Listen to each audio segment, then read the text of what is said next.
Hello दोस्तों, कैसे हो आप लोग। Welcome to the channel. आज की इस वीडियो से मैं आपके लिए एक न्यू सीरीज की स्टार्टिंग करने वाला हूँ। सीरीज बहुत ही ज्यादा फेमस और अच्छी स्टोरी वाली है, तो इसको कंटिन्यू जरूर करना। ये series the great ruler start होती है जहाँ हमें स्पिरिचुअल वर्ल्ड का सीन दिखाया जाता है। इस जगह को हम देखकर समझ सकते हैं कि यहाँ पे बहुत ज्यादा कत्लेआम मचा है और ये कत्लेआम हमारे सीरीज का मेन लीड मू चैन ने मचाया है। अब इस बात से स्पिरिचुअल वर्ल्ड के गॉड्स लोग मू चैन से गुस्सा हो गए और वो फिर मू चैन को पनिशमेंट देते हैं कि वो इसके बाद मॉर्टल वर्ल्ड में चला जाएगा, यानी कि धरती पे। मैं आपको ये बता देना चाहता हूँ कि अर्थ से फिर प्रैक्टिस करने के बाद लोग स्टेजेस क्लियर करने के बाद स्पिरिचुअल वर्ल्ड में पहुंचते हैं, जिसके बाद वहाँ वो कल्टीवेशन करते हैं और फिर गॉड्स बनते हैं। अब यहाँ मू चैन का ये सब करने का भी एक रीजन था। मू चैन किसी की तलाश कर रहा था, जी स्वान, जिसको इन लोगों ने छुपा लिया है। अब मू चैन को जो ये लोग मॉर्टल वर्ल्ड में भेज रहे हैं, हम यहाँ एक और लड़की को देखते हैं जो कि ये चीज देखकर दौड़े दौड़े उसके पास आती है, रोकने की कोशिश करती है पर बहुत देर हो चुकी है। इस लड़की का नाम लुओ ली है और ये मू चैन की बहुत ही अच्छी दोस्त है।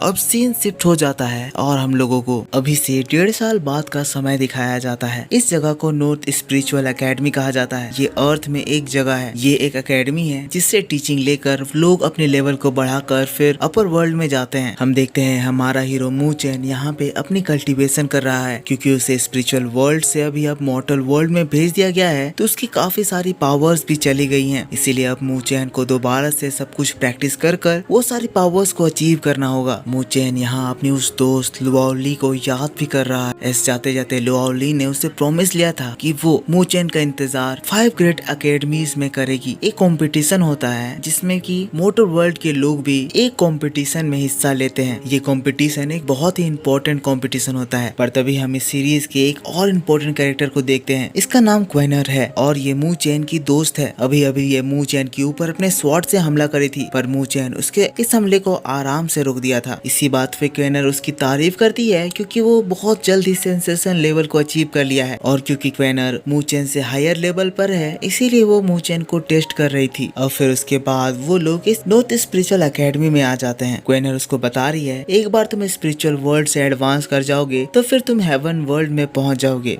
मैं आपको बता दूं, क्वेनर हेवन की एक स्पिरिचुअल मास्टर है और ये मू चैन से काफी ज्यादा बड़ी है। तभी हम देखते हैं वहाँ के एक नॉर्थ एकेडमी के स्टूडेंट से उन लोगों का पंगा भी हो जाता है, पर क्वेनर बड़ी ही आसानी से उन लोगों को धमका देती है। मैं आपको ये भी बता देना चाहता हूँ कि ये नॉर्थ एकेडमी में 2 एकेडमीज के स्टूडेंट्स पढ़ते हैं, एक ईस्ट एकेडमी, एक वेस्ट एकेडमी। ईस्ट एकेडमी में हमारा मू चैन है, वेस्ट एकेडमी में बेसिकली अभी के इन लोगों के विलन्स है। वेस्ट एकेडमी के लोग काफी ज्यादा ताकतवर भी हैं, पर वो लोग बहुत ज्यादा घमंडी हैं। दूसरे सीन में हम लोगों को यहाँ के मास्टर्स को दिखाया जाता है, एक इस नॉर्थ एकेडमी के डीन और 2 ईस्ट एकेडमी के और वेस्ट एकेडमी के मास्टर्स। इनसे हमें ये पता चलता है कि अब से 10 दिनों के बाद यहाँ एक कंपटीशन होने वाला है। ये एक फाइटिंग कंपटीशन होगा जो कि ईस्ट एकेडमी और वेस्ट एकेडमी के बीच में होगा और इसके विनर को हेवन वर्ल्ड में एडवांस करने का मौका मिलेगा। यहाँ से सीन शिफ्ट होता है और हम लोगों को वेस्ट एकेडमी के 2 सीनियर्स को दिखाया जाता है। ये लोग लियू ब्रदर्स हैं। जैसा कि हमारा मू चैन ईस्ट एकेडमी के मू क्लैन से बिलोंग करता है, वैसे ही ये लोग वेस्ट एकेडमी के लियू क्लैन से बिलोंग करते हैं। मू चैन की तरह ही ये लोग भी अपने क्लैन के प्रिंस हैं। इसमें से ये लियू यांग मू चैन से बहुत ज्यादा चिढ़ता है, इसीलिए उसका ब्रदर कहता है कि इस बार के कंपटीशन में वो मू चैन को हराकर हेवन रिल्म में एडवांस करे। पर तभी दूसरी ओर प्रैक्टिस अरीना में हम देखते हैं ईस्ट एकेडमी और वेस्ट एकेडमी के स्टूडेंट के बीच में झड़प हो गई है और यहाँ पे वेस्ट एकेडमी के स्टूडेंट्स ईस्ट एकेडमी के स्टूडेंट को धो डाले हैं। जैसा कि मैंने बताया, वेस्ट एकेडमी के स्टूडेंट्स लोग बहुत ज्यादा घमंडी हैं, इसीलिए एक यहाँ पे जो सबसे ज्यादा ताकतवर है वो ईस्ट एकेडमी के बंदे को बुरी तरह से इंजर्ड करने के लिए उस पे पंच चलाता है। पर तभी मू चैन वहाँ पे आकर मेन टाइम पे उसका वो पंच रोक देता है। मू चैन को देखकर ईस्ट एकेडमी के सभी लोग बहुत ही ज्यादा खुश हो जाते हैं, एज मू चैन ईस्ट एकेडमी का सबसे पावरफुल बंदा है। और फिर ये देखकर ये वेस्ट एकेडमी का लड़का फिर मू चैन को खरी खोटी सुनाने लगता है, पर इसे भी पता है कि मू चैन से वो नहीं जीत सकता है। इसीलिए उसके बाद हम देखते हैं वो अपने सारे साथियों के साथ मिलकर मू चैन के ऊपर हमला कर देता है, लेकिन मू चैन से ये सारे लोग भी मिलकर जीत नहीं पाते हैं और मू चैन उन लोगों को हरा देता है। मू चैन उन लोगों को अपोलोजाइज करने को भी कहता है, लेकिन ये घमंडी बंदा अभी भी नाटक कर रहा था, तो मू चैन उसको एक बार फिर से धो डालता है। फिर वो अपोलोजाइज करता है, पर मू चैन को वो लियू यांग की धमकी देने लगता है और तभी हम देखते हैं लियू यांग भी वहाँ पे आ जाता है। लियू यांग वेस्ट नेक्स्ट एकेडमी का काफी ज्यादा पावरफुल बंदा है और ये फिलहाल होने वाले फाइट में मू चैन का कॉम्पिटिटर है। लिu यांग यहाँ पे आकर फिर मू चैन को कहने लगता है कि तुम्हारी हिम्मत कैसे हुई हमारे लोग को मारने की। मू चैन कहता है वो हम नहीं थे जिन्होंने पहले लड़ाई शुरू करी, ये तुम्हारे लोग थे जिन्होंने हमारे एकेडमी के लोगों को पीटा। तो फिर लिu यांग मजाक उड़ाने लगता है, कहता है कि तुम लोग इसी लायक हो और फिर मू चैन की बेइज्जती भी करने लगता है। कहता है कि तुम्हें पता भी है तुमने इस अपॉर्चुनिटी का कितना बड़ा वेस्टेज किया है। एक स्टूडेंट को स्पिरिचुअल लैंड में जाने के लिए पूरे 10 साल लग जाते हैं, तब कोई स्पिरिचुअल लैंड में जाने के लिए सेलेक्ट होता है और तुम उस पोजीशन को, उस अपॉर्चुनिटी को गवा दिए। हम सभी लोगों को पहले से पता था कि तुम गलती से वहाँ पे गए हो, इसीलिए तुम्हें वहाँ से भगा दिया गया। लिu यांग मू चैन को और भी बहुत सारी खरी खोटी सुनाने लगता है। तो फिर मू चैन कहता है ठीक है फिर आ जाओ, अभी इसका पता लगा लेते हैं कि क्या मैं यहाँ लक से पहुंचा था या फिर मेरी मेहनत से। जिसके बाद मू चैन अपना एनर्जी एक्टिवेट करता है तो फिर लिu यांग भी वहाँ अपनी एनर्जी एक्टिवेट कर लेता है। अब इन लोगों के बीच में फाइट शुरू ही होने वाली थी, दोनों एक दूसरे के ऊपर हमला करते हैं, लेकिन तभी हम देखते हैं ईस्ट एकेडमी के मास्टर वहाँ उन लोगों को आकर ये फाइट से रोक देते हैं। वो लोगों को डांट लगा देते हैं, फिर कहते हैं तुम लोगों को जितना गुस्सा दिखाना है 10 दिन बाद होने वाले कंपटीशन में दिखाना। और इसी के साथ ये एपिसोड खत्म होता है। नेक्स्ट एपिसोड हम लोगों को मू किंगडम को दिखाया जाता है। यहाँ सोल्जर लोग क्लैन लीडर के पास ये बात कर रहे हैं कि बॉर्डर डिस्प्यूट में उन लोगों के काफी ज्यादा सोल्जर्स मारे गए हैं और इसी वजह से अभी उन लोगों के करंट मिलिट्री स्ट्रेंथ में काफी ज्यादा अफेक्ट पड़ा है। वो लोग ये बातें कर रहे हैं कि धीरे धीरे करके वो लोग लिu किंगडम से पीछे होते जा रहे हैं। जिसके बाद मू क्लैन के लीडर मू चैन के फादर को भी मू के वापस अर्थ में आ जाने की बात पता चलती है, पर वो इस बात से चिंतित नहीं है। वो कहते हैं मुझे अपने बेटे पे पूरा विश्वास है। और अगले सीन में हम ये भी देखते हैं कि मू चैन फिर वापस से नॉर्थ एकेडमी से यहाँ पे अब अपने क्लैन लौट आया है। तो फिर उसके फादर पूछते हैं कि वहाँ नॉर्थ स्पिरिचुअल एकेडमी में तुम्हारा कैसा चल रहा है। मू चैन उन्हें अपना पावर दिखाता है, जिसको देखकर ये लोग बहुत ज्यादा खुश हो जाते हैं एज मू चैन इतनी जल्दी स्पिरिचुअल मूवमेंट लेवल अचीव कर लिया है। मू चैन फिर अपने फादर को बताता है कि उसकी नेक्स्ट फाइट लिu यांग से होने वाली है और लिu यांग स्पिरिचुअल आर्ट जानता है। वो अपने फादर को बताता है कि अगर मू चैन भी मार्शल स्पिरिचुअल आर्ट की प्रैक्टिस नहीं करेगा तो वो कभी भी लिu यांग को हरा नहीं पाएगा। अब ये बात को सुनकर मू चैन के फादर थोड़ा सा परेशान होते हैं, पर उन्हें अपने बेटे पर पूरा विश्वास है, इसीलिए वो उसके बाद फिर उसको मार्शल स्पिरिचुअल आर्ट रूम में स्पिरिचुअल आर्ट सिखाने के लिए ले जाते हैं। अब उसके फादर मू चैन को बहुत सारी चीजें दिखा रहे हैं, चीजें बता रहे हैं कि कैसे ये मार्शल स्पिरिचुअल आर्ट रैंक करता है, इसकी कैसी कैटेगरीज हैं। ये 3 कैटेगरीज की होती हैं, लोअर मिडल अपर। यहाँ बहुत आर्ट फॉर्म्स के स्क्रॉल्स रखे हुए हैं, इसलिए वो मू चैन को इसमें से सेलेक्ट करने को कहते हैं। मू चैन स्क्रॉल्स को देख रहा है, फिर वो एक स्क्रॉल को चुनता है जो कि ड्रैगन स्पिरिट आर्ट कैरी करता है। उसके फादर बताते हैं कि उन्होंने भी ड्रैगन स्पिरिट आर्ट ही सीखा है, पर फिर मू चैन उस स्क्रॉल को रख देता है क्योंकि मू चैन को उससे उतनी बढ़िया फीलिंग नहीं आ रही थी।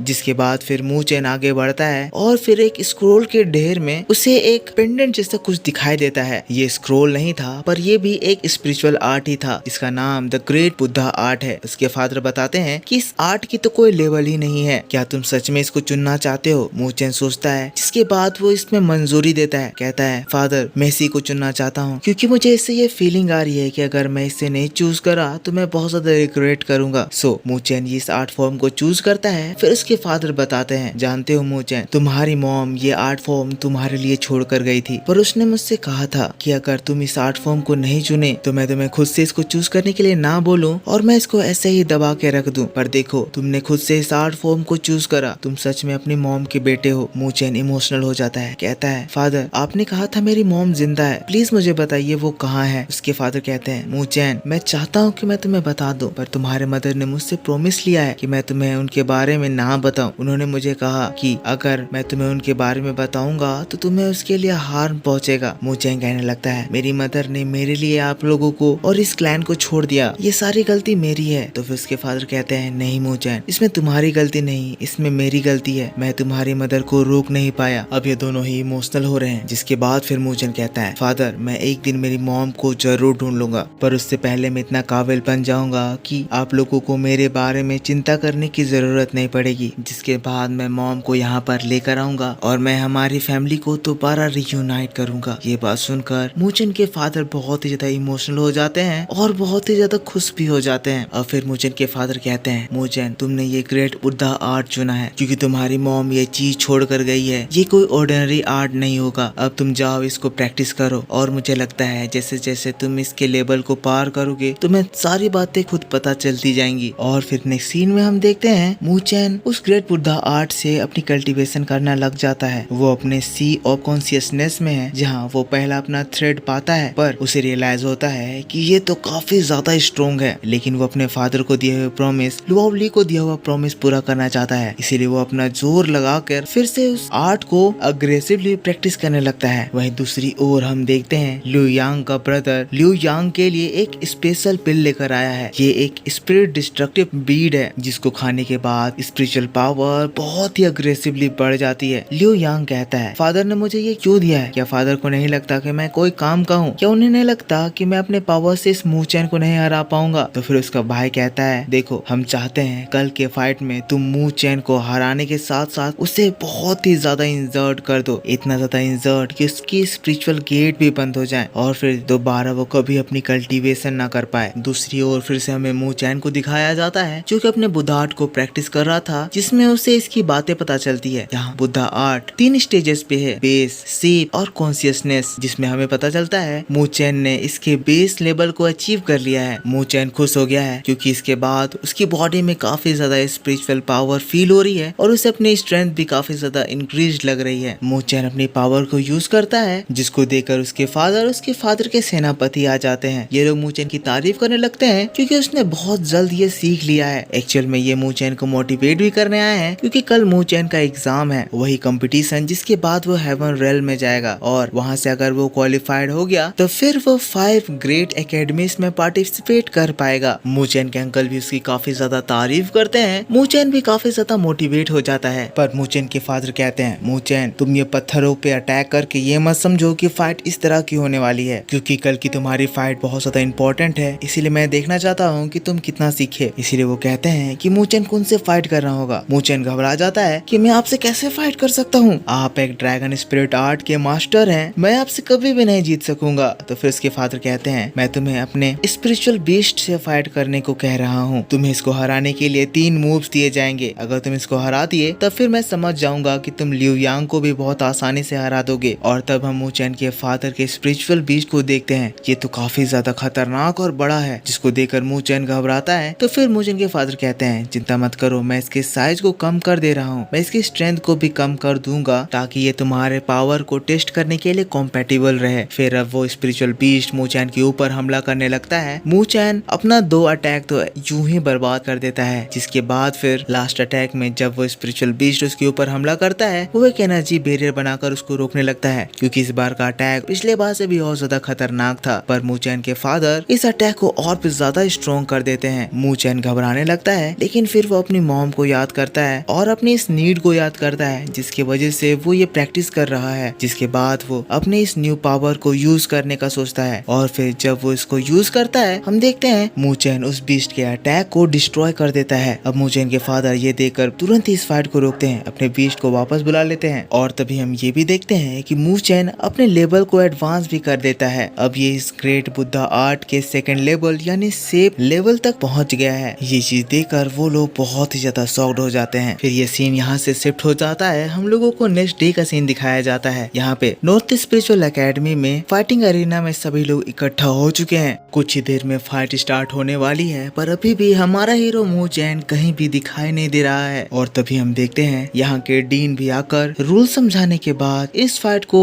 स्टार्ट करने का ऑर्डर दे देते हैं। तभी सबसे पहले लिu यांग वहाँ पे आ जाता है। लिu यांग वहाँ पे आकर मू चैन को चैलेंज करता है और मू चैन यहाँ है नहीं, और अगर मू चैन उससे फाइट करने के लिए नहीं आया तो लिu यांग को इस फाइट का विनर बना दिया जाएगा और ईस्ट एकेडमी में बाकी ऐसा कोई है नहीं जो कि इसके बाद लिu यांग को हरा दे। अब ये चीज देखते हुए हम देखते हैं ईस्ट एकेडमी का एक बंदा तियांग क्विंग सान लिu यांग से ये जानते हुए भी कि वो उससे नहीं जीत पाएगा फाइट करने के लिए चला जाता है। सभी लोग ये देखकर एकदम हैरान हो जाते हैं, पर क्विंग सान मू चैन का दोस्त है, इसीलिए वो मू चैन के आने से पहले उसके लिए टाइम निकालने के लिए उससे फाइट करने के लिए गया है। और रिंग पे पहुंचते ही हम देखते हैं क्विंग सान अपनी एनर्जी एक्टिवेट करता है। हमें पता चलता है क्विंग सान भी स्पिरिचुअल मूवमेंट लेवल को अचीव कर लिया है, जिसके बाद इन लोगों की फाइट स्टार्ट होती है। पर हम देखते हैं लिu यांग क्विंग सान को बहुत ही बुरी तरह से पीटने लगता है। क्विंग सान बहुत ज्यादा कोशिश करता है पर वो लिu यांग से नहीं जीत पाता, जिसके बाद वो सिर्फ लिu यांग से मार खाने लगता है। वो हार नहीं मान रहा है क्योंकि अभी तक मू चैन यहाँ आया नहीं है और वो किसी भी तरह करके मूचेन के लिए ज्यादा से ज्यादा टाइम निकालना चाहता है। इसलिए वो अपनी जान की परवाह ना करते हुए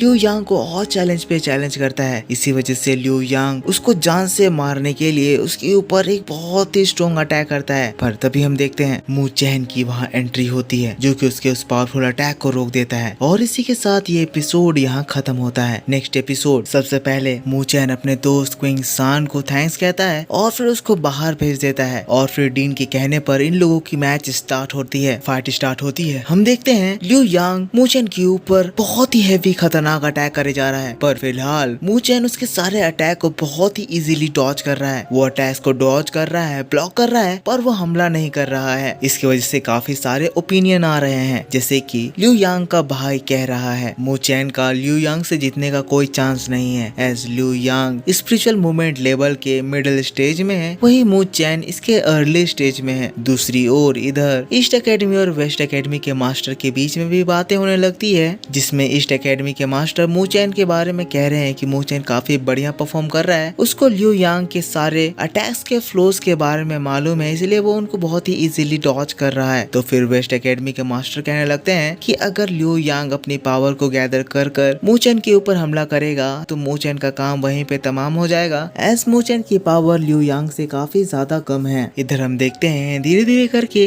लिू यांग अपने पावर्स को और भी ज्यादा बढ़ाने लगता है और फिर उसके बाद वो अपनी क्लैन की स्पेशल टेक्निक फायर पाम को मूचेन के ऊपर यूज करने लगता है। ये तो बहुत ज्यादा खतरनाक अटैक है। मूचेन इसको ब्लॉक करता है, पर ये मल्टीपल ऐसे पाम अटैक करने लगता है। मूचेन इसे डील कर ले रहा है, ये देखते हुए लिू यांग फ्रस्ट्रेट होने लगता है, जिसके बाद वो और अपनी पूरी पावर को लगाता है और वो इस अटैक का मेगा फॉर्म क्रिएट कर देता है। वो मूचेन के ऊपर हमला करता है, मूचेन उसको ब्लॉक करता है, पर ये अटैक पिछले बार से बहुत ज्यादा ताकतवर था। मूचेन इसको रोकता है, पर उसे बहुत ज्यादा दिक्कत हो रही है, इसीलिए तब मूचेन अपने न्यू स्पिरिट आर्ट को यूज करता है। स्पिरिट आर्ट को जैसे ही वो यूज करता है, लिू यांग का वो अटैक ब्रेक हो जाता है। अगले ही पल मूचेन उसको तोड़ देता है और एक डेंजरस मूव से लिू यांग नीचे जमीन पे गिर पड़ता है। लिू यांग बहुत ही हेवीली इंजर्ड हो गया है, उसके मुंह से खून निकल रहे हैं और तब सभी लोग ये भी देखते हैं मूचेन अब स्पिरिचुअल मूवमेंट लेवल के मिडिल स्टेज में भी पहुंच गया है। पर ये देखकर लिू यांग और ज्यादा फ्रस्ट्रेट हो जाता है और उसके भाई के द्वारा दिए गए उस डीड को यूज करने लगता है। वो मूचेन को मारने के लिए उसके ऊपर हमला करता है, पर मूचेन बहुत ही तेजी से उसके मूव को काउंटर करते हुए लिू यांग के ऊपर एक डेडली अटैक करता है। अब ये देखकर लिू यांग उस डीड को छोड़ देता है और मूचेन उसको पकड़ लेता है। तब हमें पता चलता है ये डीड यहाँ ब्लास्ट होकर मूचेन की स्पिरिचुअल पावर हमेशा के लिए खत्म कर देने वाला था। अब ये चीज देखकर तुरंत ही लिू यांग का भाई बीच में कूदता है और फिर मूचेन को वो डीड मांगने लगता है, पर मूचेन मना कर देता है। तुरंत ही फिर सभी टीचर्स वहाँ पे आ जाते हैं। उन्हें पता चलता है कि ये तो स्पिरिचुअल डिस्ट्रॉइंग डीड है। मूचेन लिू यांग की सजा की मांग करता है और फिर ईस्ट एकेडमी की टीचर इस सजा के बारे में उन लोगों को बताते हैं कि इसके बाद वो कभी भी हेवन रेल्म में एंटर नहीं कर पाएगा। अब ये चीज देखकर फिर वेस्ट एकेडमी के टीचर कहने लगते हैं लिू यांग के फादर लिू क्लैन के लीडर हैं, अगर उन्हें ये बात पता चलेगी तो वो बिल्कुल भी खुश नहीं होंगे। तो फिर ईस्ट एकेडमी के टीचर कहते हैं मूचेन के फादर भी मू क्लैन के लीडर हैं और उन्हें ये बात पता चलेगी तो उन्हें भी ये बात बिल्कुल भी पसंद नहीं आएगी। इधर तो ईस्ट और वेस्ट में भयंकर लड़ाई होने लगती है। तो फिर डीन बीच में उनको रोकते हैं, कहते हैं यहाँ का कमांडर मैं हूँ, तुम लोग अपने अपने किंगडम की तारीफ नहीं करो। जिसके बाद वो मूचेन से कहते हैं मूचेन लास्ट तुम बताओ तुम क्या करना चाहते हो। तो फिर हम देखते हैं मूचेन लिू यांग को माफ कर देता है, कहता है लिू यांग एक नादान बच्चा है, मैं उसकी इस गलती को माफ करता हूँ, पर इसकी अपोलॉजी में मैं उसका ये डीड अपने पास रखता हूँ। अब इस बात से लिू यांग चिढ़ता तो है, पर उसका भाई उसको रोक देता है और फिर वो मूचेन को उसके भाई को माफ करने के लिए थैंक्स भी कहता है, पर असल में वो मूचेन को अपना गुस्सा भी दिखाता है। पर ये बात यहीं पे सिमट जाती है, जिसके बाद डीन के ऑर्डर के बाद और भी बहुत सारे फाइट होते हैं और फाइनली स्टूडेंट्स का सिलेक्शन होता है। यहाँ पे मूचेन लिू यांग तियांग क्विंग सान के साथ और भी कुछ स्टूडेंट हेवन रेल्म के लिए प्रमोट हो जाते हैं और इसी के साथ यहाँ ये एपिसोड खत्म हो जाता है। सो आई होप आपको ये वीडियो पसंद आया होगा। इसका नेक्स्ट एपिसोड फ्राइडे को आएगा। मैंने अभी तक की पूरी रिलीज एनीमे कवर कर दी है। अभी रात के 1:20 हो रहे हैं। मेरे को बहुत मच्छर काट रहा है, तो भाई इसीलिए लाइक जरूर कर देना। आई होप आपको वीडियो पसंद आया होगा। मैं मिलूंगा आपसे नेक्स्ट वीडियो में, तब तक के लिए take care, bye bye and thanks for watching.